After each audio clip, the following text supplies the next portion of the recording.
What's going on, gamers? Welcome back to another Top 3 Tuesday episode. I'm your host, Russly. Well, back in the late 90s, early 2000s, extreme sports was the thing. You can check out on the X Games, seeing a lot of those sports there, and of course, video games had to get into it as well. So we're going to be counting down my top 3 extreme sports games.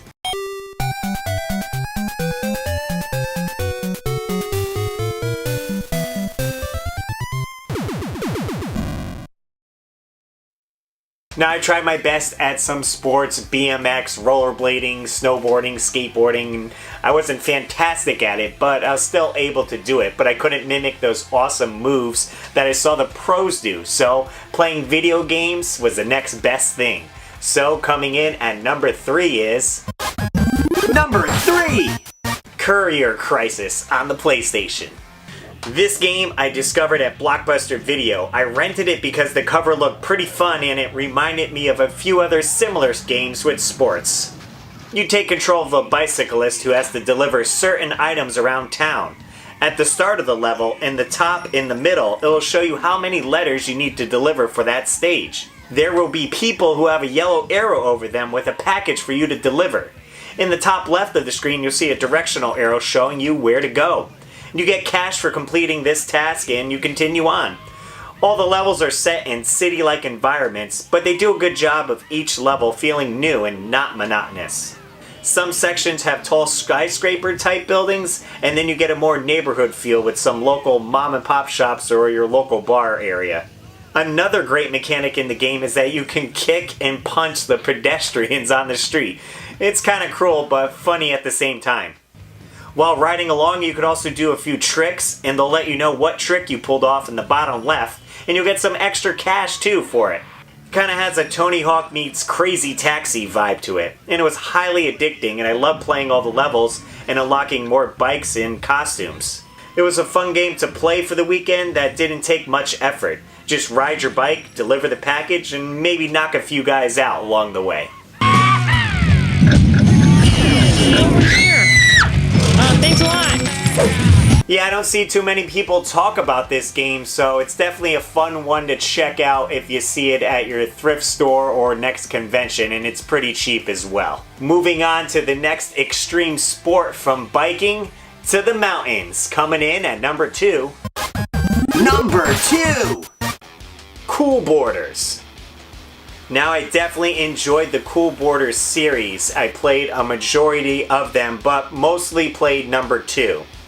During high school, I was able to join the ski club, in which I sold enough candy bars to pay for a trip, and I didn't want to ski because snowboarding was way cooler. But I wasn't great at it, and I ended up fracturing my wrist going down the board park portion on the first night. So, video game snowboarding was where it was at. I really enjoyed the Cool Boarders series. It had a few different characters you could choose from, but I always played as this girl with the pigtails because she looked cool. It was broken down into a few sections: competition, freestyle, big air, and half pipe.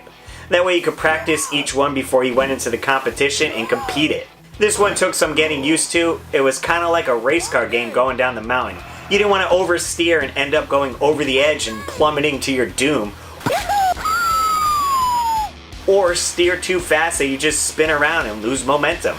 The commentator was pretty hilarious, and he makes fun of you if you can't pull off a trick. I'm cool. Or if you don't place to make the next round. This game was certainly a safer way to go snowboarding and have some fun with it. I still try to go to the mountain, but I never go fast, and I'm always afraid I'm catching my edge and tumbling down. I do wear wrist guards now when I go, though. Okay.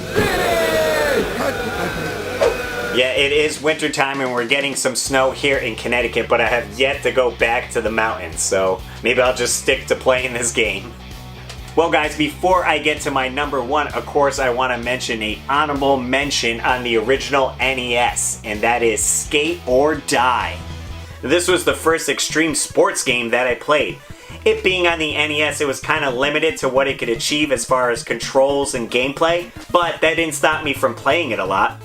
I love the shop guy. He kind of looked like a punk rock version of Rodney Dangerfield. If I don't get no respect, No respect from anyone. The downhill jam was probably my favorite section. You got to race someone else and kick and punch them going through this alley, and when you got to the end, I always had to ollie right on top of the cop car, and its sirens would go off, and that was pretty cool.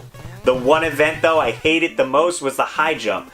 No matter how hard I hit the darn buttons, I couldn't get any momentum in that darn thing.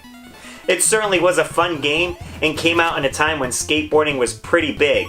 So us kids who couldn't skate, this was our next best option.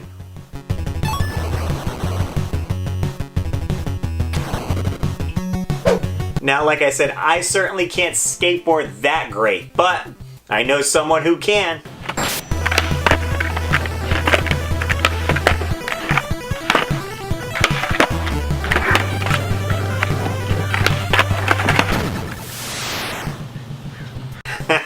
Great job, Riff. Alright, getting into my number one extreme game is... Number 1!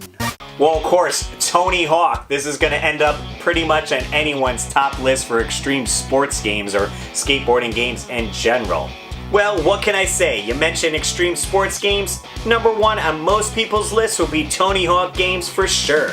I first experienced this game on a PlayStation demo disc with a few other games.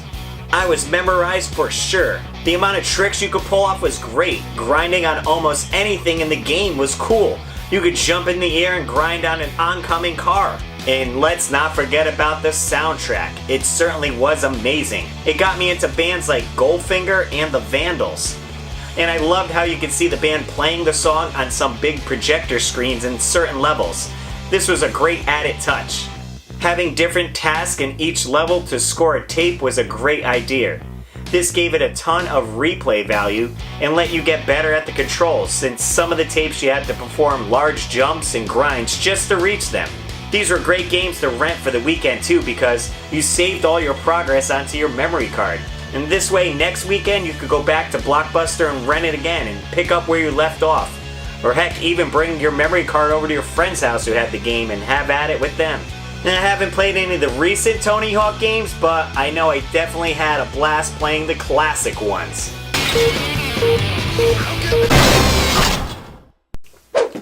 Well, there we go, guys, my top list of extreme sports games. There's definitely a few that I didn't mention, so I'm curious to hear what yours are. Leave them in the comment section down below.